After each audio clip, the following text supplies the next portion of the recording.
Jadi menghadapnya bagaimana? Yaitu dengan dada. Jadi dada kita menghadap kiblat. Allahu Akbar. Seandainya ada orang kadang-kadang suka terburu-buru. Ini kadang-kadang sering ini. Maaf. Yang namanya masbuk, terburu-buru. Imam sudah ruku. Betul nggak? Imam sudah ruku, kemudian jamaah datang. Allahu Akbar. Sehingga takbirnya menghadap ke bawah. Ini jangan sampai terjadi seperti ini. Kalau bisa berdiri tegak, menghadap kiblat, Allahu Akbar, kemudian ikuti imam ruku.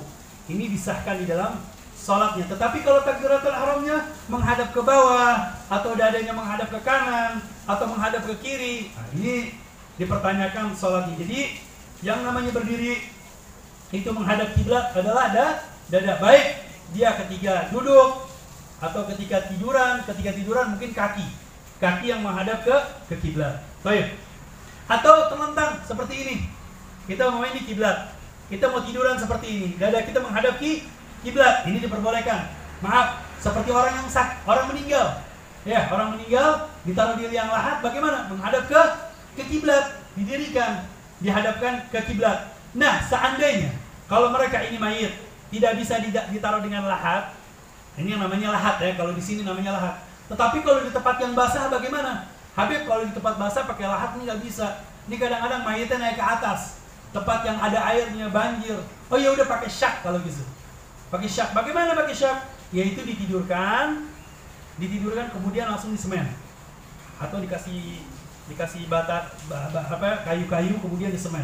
Ini diperbolehkan, dipersilakan seperti itu seandainya di tempat-tempat daerah yang basah. Ini yang paling intinya adalah menghadap kiblatnya itu dada. Baik.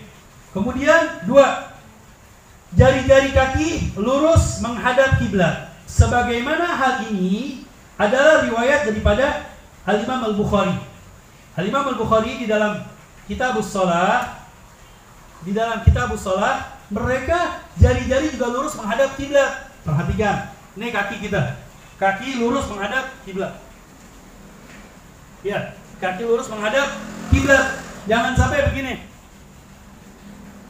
Lah, kadang-kadang kaki agak ngengkang, lurus menghadap kiblat.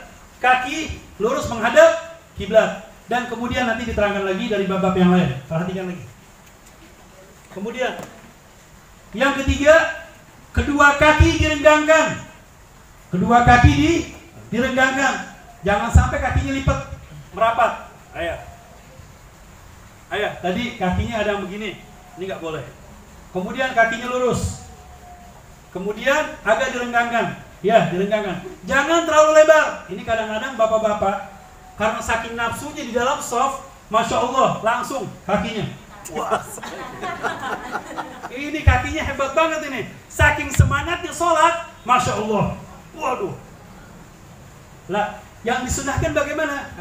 Ukurannya nggak terlalu luas, nggak terlalu lebar, nggak terlalu pendek. Yang penting direnggangkan. Direnggangkan kira-kira kalau 1 jengkal lah, paling nggak lurus kakinya. Paling tidak lurus. Baik. Kemudian yang keempat, bagi laki-laki mata kaki tidak tertutup celana atau sarung, tepatnya setengah betis atau sedikit ke bawah. Nah, ini permasalahan yang katanya dibilang cingkrang, yang dibilang katanya jenggot lah. Ini permasalahannya seperti ini. Nah, permasalahan sholat ini memang sunnahnya seperti itu. Sunnahnya seperti ini, di atas mata kaki. Sunnahnya di atas mata kaki. Saya punya gamis. Saya sholat pakai gamis. Gamis saya lebih dari mata kaki. Tapi kalau sarungnya bagaimana? Sarungnya di atas mata kaki. Makanya saya melihat para jamaah, kebanyakan mereka sholat dengan sarungnya. Kebanyakan sarungnya mereka ini di atas mata kaki. Ini untuk laki-laki ya. Untuk yang laki-laki, yang perempuan bukan. Perempuan jangan. Perempuan tertutup semuanya. Ila al-wajah wal kafain. Nanti di sini urusan masalah perempuan ada. Jadi masalah untuk yang laki-laki, seandainya gamisnya panjang atau jubahnya panjang, yang penting yang celananya atau sarungnya di atas mata kaki. Ini adalah sunnah. Baik. Ini kita berbicara tentang sunnah ya. Baik. Kemudian yang kelima, kepala menunduk dan pandangan mata tertuju ke tempat sujud. Nah, ketika sholat sudah takbir. Allahu Akbar, pandangan mata ke tempat sujud. Jangan pandangan mata ke atas, ke samping, ke kiri, ke kanan. Akhirnya nanti apa? Riyadhah. Lah, pandangan mata kemana? Ke tempat sujud. Atau kalau ibu-ibu, jangan ke tempat sujud, lihat tasnya di mana. Ini nanti saya ajarin kalau sholat di Masjidil Haram, sholat tempat-tempat umum. Ya sudah, taruh di depan aja, nggak apa-apa sudah. Sholat, taruh di depan. Habib, saya bawa tas. Ini apalagi sekarang masjid seperti ini tempatnya. Maaf, banyak orang yang macam-macam. Ya sudah, taruh aja di depan. Kemudian masa sujud kena sih, nggak mungkin kena. Taruh, yang penting kita menghadap ke depan. Menghadap ke tempat sujud. Jadi sunnah di dalam sholat ketika berdiri, menghadap ke tempat sujud. Mata pandangan. Pandangan mata menghadap ke tempat sujud. Baik, ini kalau kita ingin jelaskan satu persatu, makanya di atas di sini ada tulisan, ada nomor 11, nomor 12, nomor 13, nomor 14. Ini semua yang dihimpun, yang ditulis di sini, ini semua melalui jalur hadis Rasulullah Sallallahu Alaihi Wasallam. Ada dalil-dalilnya, ada dalil-dalilnya. Kemudian yang keenam, tidak melihat ke atas selama sholat. Ayo, jadi makruh. Orang yang melaksanakan sholat matanya menghadap ke atas ini makruh. Jadi paling tidak menghadap ke depan, atau menghadap yang sunnah adalah menghadap ke tempat sujud. Baik.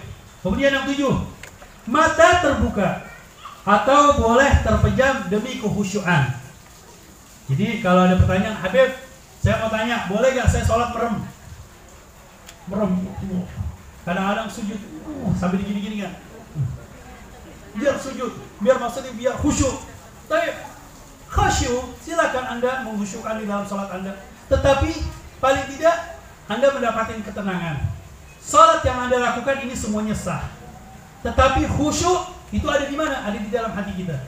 Khusyuk di dalam hati kita. Bagaimana kita bertawajuh kepada Allah, mendekatkan diri kepada Allah. Makanya solusinya di dalam khusyuk di dalam sholat, yang pertama kali yang Anda lakukan adalah wudu. Benarkan wudu Anda, perbaiki wudu Anda. Nah, setelah wudu sudah bagus, kemudian kita doa. Kita membaca doa setelah wudu. Setelah sholat, setelah wudu, menghadap ke kiblat. Berdiri dengan tenang, menghadap ke kiblat. Baca doa ini. Allahumma atini afdala ma tu'ti ibadakas salihin. Baca, kemudian baru niat. Wasalli fardha dhuhri lillahi Allahu akbar. Kalau Anda sudah melakukan hal ini, insya Allah salatnya khusyuk. Yang menyebabkan tidak khusyuk karena tidak punya ilmu. Karena tidak memiliki ilmu.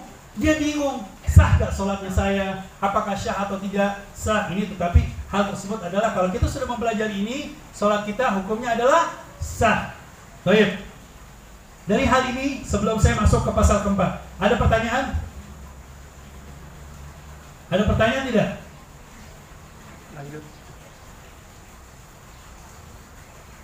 Kalau nggak ada pertanyaan, saya bertanya nanti. Ayo ibu-ibu, ada pertanyaan? Fadhal. Ini karena kita belajarnya singkat, simpel, padat. Makanya tadi alhamdulillah kita sambil menanti, sambil menunggu, kita membaca maulid. Kita mulai jam 8 baca maulid, kemudian 15 menit atau setengah jam sambil menanti. Setengah 9 kita sudah mulai. Setengah 10 selesai. Karena di sini kita melihat orang tua murid, ada keluarga, ada kesibukan, kemudian sekolah, jemputan. Jadi paling tidak kita jam 10 sudah bubar. Jadi alhamdulillah singkat, simpel, padat. Dan kemudian insya Allah ini buku tetap dibawa dan dimiliki, dibawa pulang, dipelajari, dan kemudian dibawa kembali untuk pasal-pasal berikutnya. Nanti kalau sholat ini sudah selesai, mungkin kita nanti akan pindah bab puasa, bab zakat, atau bab haji. Ayo setelah bab haji kita berangkat haji, amin. Insya Allah kita bisa berangkat haji. Insya Allah di sini ada Pak Haji Amin. Insya Allah kita doakan Pak Haji Amin semoga rezekinya barokah. Ya Insya Allah bisa nganterin kita berangkat haji, berangkat umroh. Ini Pak Haji Amin, subhanallah. Sering saya sampaikan kepada para jamaah, ini beliau mendapatkan rezekinya yang barokah, kemudian propertinya barokah. Karena apa? Saya lihat di kantornya beliau sebelahnya ada sejadah. Dikit-dikit sholat, dikit-dikit sholat, dikit-dikit sholat. Padahal dia bilang, Habib, saya dulu ini super angkot katanya. Kok bisa punya properti banyak? Oh iya, karena mengaji, karena belajar, dan melaksanakan ibadah sholat. Ini sholat semuanya adalah pangkal dari segala kehidupan.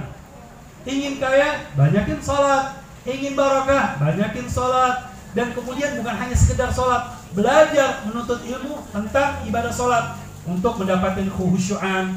Karena khusyuan tersebut diawali dengan ilmu. Ilmu dari mana didapatkan? Dengan belajar, dengan menuntut ilmu. Nah, maka dari itu antum semua sudah melebatkan bagian apa yang dikatakan oleh Nabi Muhammad. Ta'allumus sa'a khairun min ibadatis sana. Belajar sesaat ini lebih afdal daripada orang yang beribadah 60 tahun. Nah, loh. Orang ibadah setahun itu belum tentu sah apa tidak sholatnya, karena mereka tidak belajar, mereka orang-orang awam. Tetapi Anda ketika belajar sebentar, sesaat, ini untuk memperbaiki ibadah kita di dalam sholat, sehingga kesolatannya kita, keyakinannya kita, kehusyuan kita, yakin bahwa sholat kita syah, mendapatkan bagian pahala dari Allah Subhanahu wa ta'ala. Baik, Ustazah ada tulisan lembaran yang mau dipertanyakan, silakan.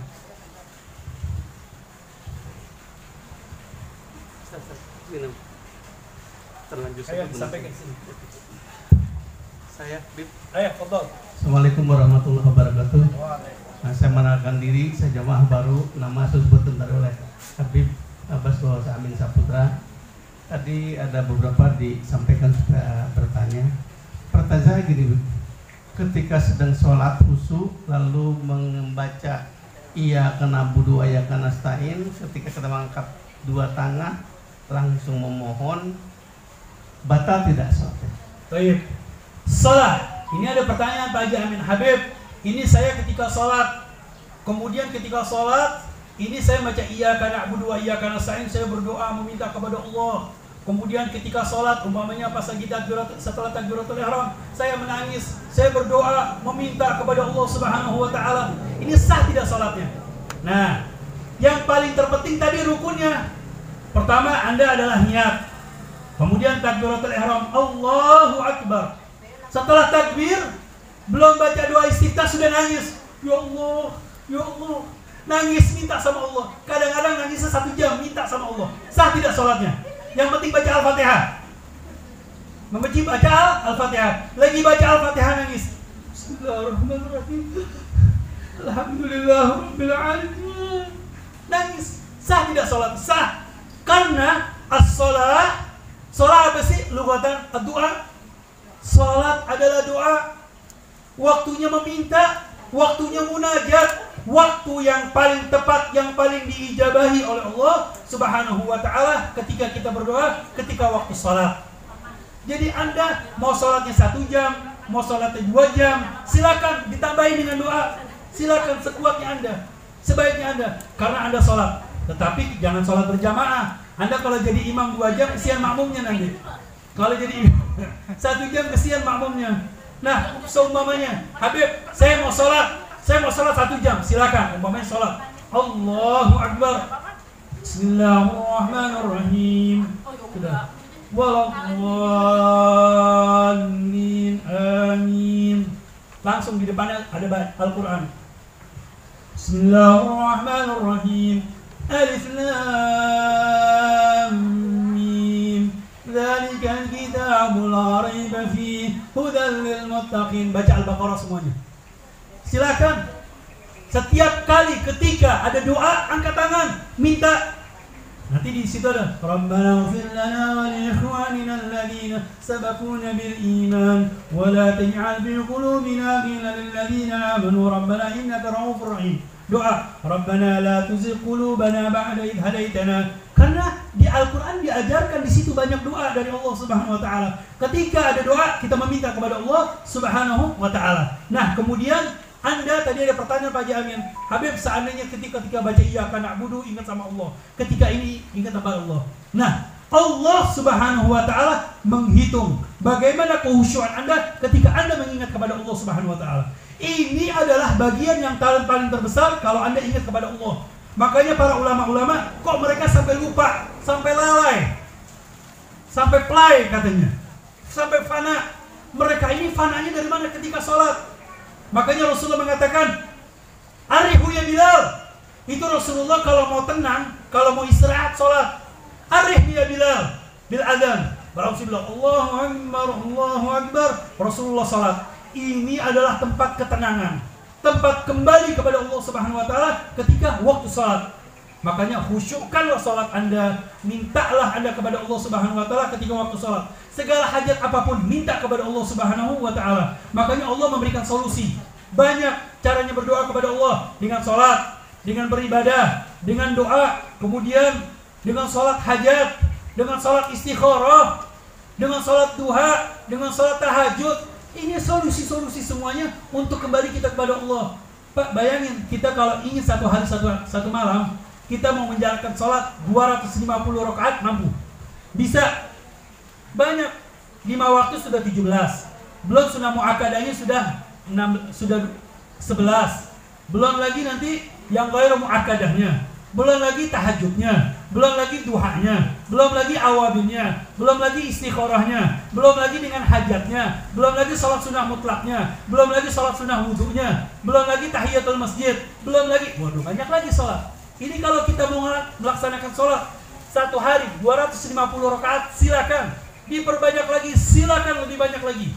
Makanya Allah Subhanahu wa taala, wa ma khalaqtul jinna wal insa illa liya'budun. Untuk beribadah, Allah Subhanahu wa taala hanya mewajibkan kepada anak ibadah salat. Boleh jawab, tadi ngangkat tangan boleh tidak? Boleh. Ketika mengangkat tangan, yang penting tidak membatalkan salat. Mengangkat tangan mungkin sebentar. Allah.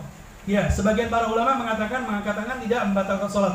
Tetapi kalau mazhab Syafi'i 3 kali mengangkat tangan atau bergerak ini bisa membatalkan salat. Tetapi ini solusi. Mazhab Maliki boleh bergerak, tetapi bukan bergerak yang sifatnya pergerakan yang banyak. Tetapi kalau hanya untuk mengangkat tangan, membaca Al-Quran, saya sering sholat taqwiyatul hifdz, sholat untuk menguatkan hafalan. Ingin menguatkan hafalan, setiap malam Jumat saya laksanakan sholat ini. Kemudian setiap malam Jumat waktu tahajud, bacanya apa? Baca Al-Fatihah 4 rakaat, baca Al-Fatihah dari Yasin, Al-Fatihah surat Dukhan, Al-Fatihah surat As-Sajdah, Al-Fatihah Tabarak. Saya baca dengan apa? Dengan Al-Quran. Saya taruh di sini Al-Quran. Kita baca begini, berdiri. Saya taruh Al-Quran di sini atau di kantong. Setelah itu baca Al-Quran. Bismillahirrahmanirrahim. Yasin wal Qur'anil hakim innaka laminal mursalin. Ini boleh. Diperbolehkan. Selagi Anda gerakan di dalam salat tersebut tidak membatalkan. Ini tidak membatalkan sama sekali, diperbolehkan. Baik, kecuali kalau Anda ketika salat sendiri kemudian sampai 3 kali pergerakan ini termasuk membatalkan sholat. Tetapi kalau Anda sholat ingin membaca Al-Quran, ingin umpamanya ada sesuatu hal yang doruri. Contoh lagi, ada sesuatu hal yang doruri, darurah. Umpamanya ada apa? Umpamanya kalau ada anak lihat mau masuk pintu, kadang-kadang kita buka isyarat begini, boleh gak? Nah, ini sebagian para mazhab memperbolehkan. Ini solusi ya, Bu. Solusi tidak membatalkan sholat. Tetapi perhatikan, jangan yang membatalkan tersebut seperti membatalkan yang gerakannya terlalu banyak. Yang bisa umpamanya bergerak di jalan ke sana kemari.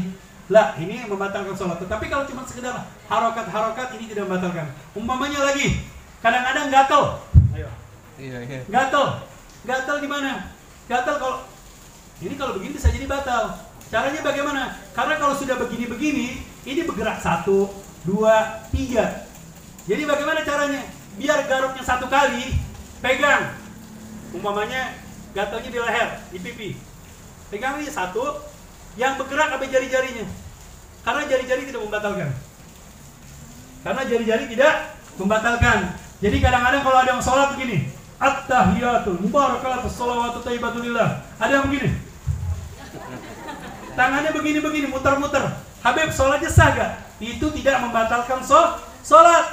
Karena gerakan jari tidak membatalkan sholat. Yang membatalkan tangan. Kalau tangan bergerak, itu membatalkan sholat.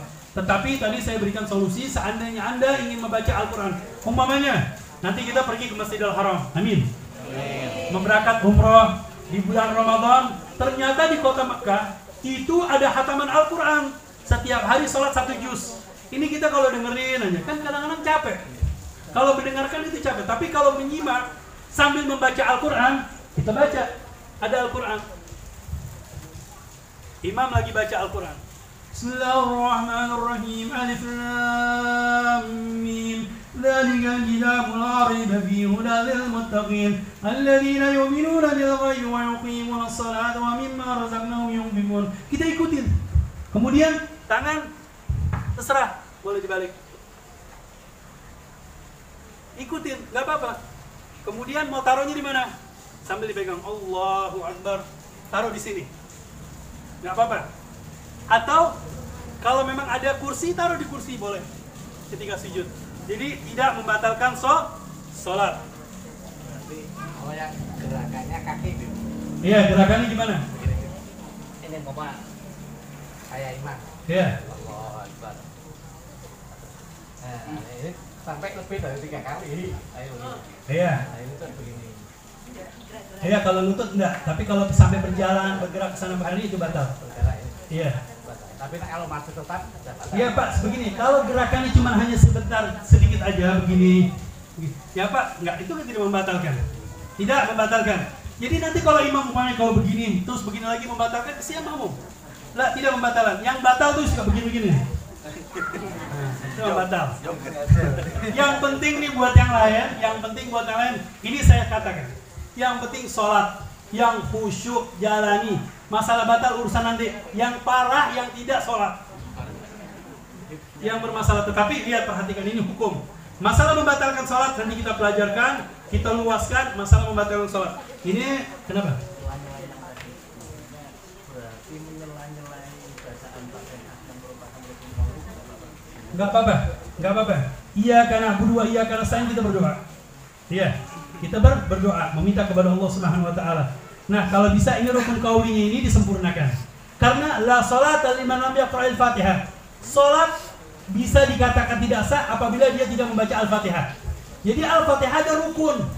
Yang paling terpenting seandainya Anda cuma Allahu Akbar, Bismillahirrahmanirrahim, Alhamdulillahirabbil alamin, Arrahmanirrahim, maliki yaumiddin, iyyaka na'budu wa iyyaka nasta'in, ihdinas siratal mustaqim, siratal ladzina an'amta 'alaihim ghairil maghdubi 'alaihim waladdallin, amin. Allahu Akbar. Allahu Akbar. Sah tidak? Sah. Yang paling terpenting jangan meninggalkan Al-Fatihah. Yang lain ketinggalan enggak apa-apa. Boleh. Silakan. Tetapi jangan jadi imam. Kalau jadi imam harus terus ya. Ini kalau salah sendiri, Pak. Iya, kalau salah sendiri. Tapi misalnya saya mau berdoa, ternyata saya terlambat. Dan saya kan masuk ya. Jadi saya kan itu waktu zuhur nggak ada ucapan yang keras ya. Imamnya terus saya itu sudah niat, sudah takbir, saya belum Fatihah terus ruku. Itu saya sah atau tidak?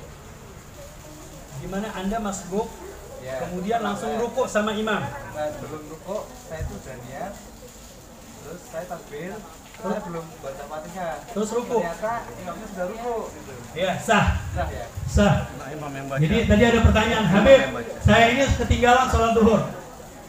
Imam sholat. Kemudian saya datang. Ini imam sudah baca surat umpamanya. Umum sholat duhur kan tidak jahar. Sir. Tahu imamnya mau ruku. Ini orang langsung datang Ustaz. Langsung buru-buru. Allahu Akbar. Langsung ruku. Ikutin imam. Sah tidak salatnya? Sah, termasuk dihitung rakaat. Karena Anda telat. Apa yang tidak sah apabila Anda tidak mendapatkan ruku. Imam sudah berdiri, kemudian Anda ruku, kemudian imam sudah berdiri. Ini tidak sah. Maka bukan tidak sah, sah sholatnya, tetapi Anda harus menambah 1 rakaat. Baik? Harus menambah 1 rakaat. Ini ada pertanyaan. Baik. Ini ada pertanyaan. Hal penting tentang sholat, diantaranya menyebutkan nama sholat. Tetapi di halaman 7, niat-niat seperti contoh sudah dianggap sah. Ya, yang di halaman 7 tadi, niat-niat tadi sudah dianggap sah. Walaupun Anda tidak menyebutkan lillahi ta'ala. Umpamanya, usalli fardhu dhuhri, Allahu Akbar. Usalli fardhu asri, Allahu Akbar. Usalli fardhu maghrib, Allahu Akbar. Sah salatnya. Seandainya Anda menjadi imam, usalli fardhu dhuhri imaman, Allahu Akbar. Usalli fardhu dhuhri ma'muman, Allahu Akbar. Tanpa mengucapkan lillahi ta'ala, sah tidak? Sah salatnya. Salatnya sah. Nah, ini sudah mempelajari ilmu. Karena di dalam salat yang paling terpenting niat. Usalli, niat yang pertama. Ini adalah harus memenuhi 3. Usalli, kemudian fardiyah, fardu atau sunnah. Usalli fardu, usalli sunnah, usalli fardu atau usalli sunnah. Ini yang kedua. Yang ketiga, sebutkan nama salatnya. Usalli fardu dhuhri. Umpamanya Anda yang salah, yang tidak sah ketika salat zuhur, usalli fardhu asri lillahi ta'ala. Ini salahnya. Ini salah ini. Umpamanya salat isya, atau umpamanya ibu-ibu salatnya telat. Salatnya telat. Wah, subuhnya udah lewat ini. Langsung karena malu dengan anaknya, usolli sunat duha lillahi ta'ala, tapi pakai kunut. Tidak sah salatnya. Karena niatnya untuk salat sunnah. Jadi subuhnya tetap harus diulang. Jadi usolli fardhu subhi. Kesiangan. Berarti qadhaan. Nah, ini tadi masalah fardiyah ini, usolli fardhu dhuhri sudah sah. Kalaupun menjadi imam, usolli fardhu dhuhri imaman, usolli fardhu dhuhri ma'muman, atau salat sunnah, usolli sunnatul istikharah, Allahu Akbar, sah. Dan kalau mau ditambahkan lagi silakan. Usolli fardhu dhuhri 4 raka'atin mustaqbilal qiblati. Iya, adaan fi hadzal masjid, wakaf di depan rumah Kak Awi. Umpamanya mau seperti itu silakan. Nah, tapi kalau bukan salah di rumahnya, bukan rumahnya Kak Awi, salah, nanti nggak sah sholatnya. Baik. Jadi yang paling penting sholatnya bagaimana? Tadi yang nomor 7 tadi sudah dianggap sah di dalam sholat. Baik. Pertanyaan yang kedua, ketika sholat pandangan mata ke apa ini? Ke bayi nih, ke bayi yang mau jatuh dari tempat tidur. Setidaknya dibatalkan atau diangkat ke posisi semula, lanjut sholat lagi. Nih, perhatikan. Anda ikuti madhab yang lainnya, boleh. Umpamanya ini anak kan doruri. Anak ini doruri. Umpamanya anaknya di kasur. Anda sholat di pinggir kasur. Kemudian anak ibu jatuh. Nggak apa-apa, angkat dulu anaknya, sholat lagi terusin. Nanti kalau ada yang tanyain, Habib, Ustazah, ini kenapa mengerjakan seperti itu? Saya tanggung jawab. Bilang, kalau ada mengatakan tidak sah, saya yang mengatakan sah sholatnya. Karena ini anak, doruri. Makanya apalagi ada, kalau umpamanya ada cacing, ada ular, apa? Ngeri kan? Ayo paling tinggi kita berpindah. Nggak apa-apa sholat. Anda jalan doruri nggak apa-apa. Apalagi anak, apalagi ada anak yang mau jatuh. Ini nggak apa-apa sholat. Rasulullah ketika sholat bagaimana? Allahu Akbar. Itu Sayyidina Hasan dan Husain naik ke atasnya Rasulullah, dinaikin kuda-kudaan, sama Rasulullah dipegangin, jangan sampai jatuh, diletakkan. Ini sahabat melihat pekerjaannya Nabi Muhammad Sallallahu Alaihi Wasallam. Ini kalau diperbolehkan semua begini dengan mazhab Syafi'i, nanti orang sholatnya seenaknya aja. Makanya Imam Syafi'i memberikan kaidah, ayo sholat 3 kali bergerak tidak boleh, 3 kali bergerak tidak boleh. Ini menjadikan kaidah. Tetapi solusi para ulama mazhab yang lain memperbolehkan, dipersilakan. Nanti apalagi kalau ketika nanti mau haji, ini masalah wudhu aja, masalah wudhu kita bertepakan tangan atau bersentuhan sudah langsung batal. Tapi kalau di Mekah bagaimana? Lain lagi nanti keadaannya. Baik, selesai. Bisa dipahami ya pertanyaan ini? Yang bertanya tadi, Ustazah, bisa dipahami nggak? Baik. Bagaimana caranya wudhunya orang yang was-was, seperti keluar angin dari dubur tersebut? Apa harus wudhu terus? Ini masalah wudhu. Ini masalah wudhu nanti aja deh. Permasalahan wudhu. Apa mau dijawab sekarang? Baik, bagaimana caranya wudhunya orang yang was-was, seperti keluar angin? Baik. Ini termasuk orang-orang yang sadis. Sadis itu durab. sering kentut. Sering kentut. Ini permasalahan bagaimana? Yang penting Anda wudhu, sempurnakan. Kalau memang masih kentut-kentut juga, cepatkan wudhunya langsung sholat. Jangan dinanti-nantikan. Kalau dinanti-nantikan ini bisa menyebabkan membatalkan sholat.